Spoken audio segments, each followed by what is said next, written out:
yani ukisikia sikukuu iko Tanga. Kwa sababu ukienda mikoa mingine kama Dar es Salaam kila siku kuna movement za watu. Lakini sikukuu sana sana zinaliwa Tanga. Kwanza watu wa Tanga sikukuu wanavyoipendelea. Yani mimi nilivyoona na mazingira ambayo niliyokulia mimi, sikukuu ni makutano. Yani baina ya familia zote.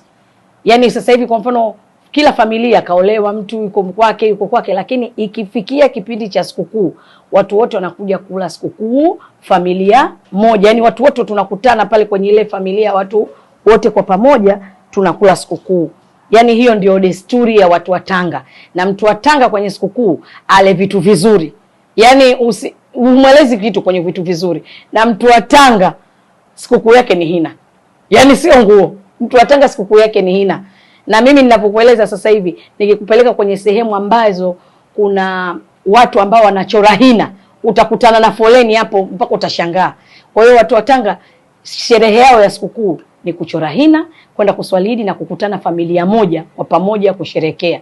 Lakini hizo kununuliwa mabaibui sio kufanyaje, mimi naona ni vitu tu vinaibuka sasa hivi. Lakini kwa sisi watu wa Tanga desturi yetu ni hivyo, ule vizuri, usherekee na familia yako vizuri, mcheke vizuri, mkae kwa pamoja, ujue huyu ana shida gani, huyu ana tatizo gani, mtoto wako ana shida gani, yani hivyo. Kwa hiyo mnakaa kwa pamoja kwa familia na kupata changamoto ambazo za kifamilia. Wewe uko mbali, je, kuna changamoto gani? Kwa hiyo ile ni sehemu moja ambayo tunakutana kwa makutano tu.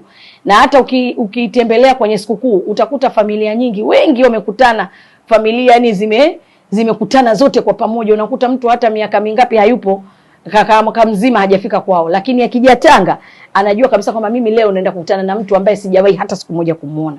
Kwa hiyo sherehe zetu sisi za sikukuu ni makutano ya baina ya familia tofauti tofauti.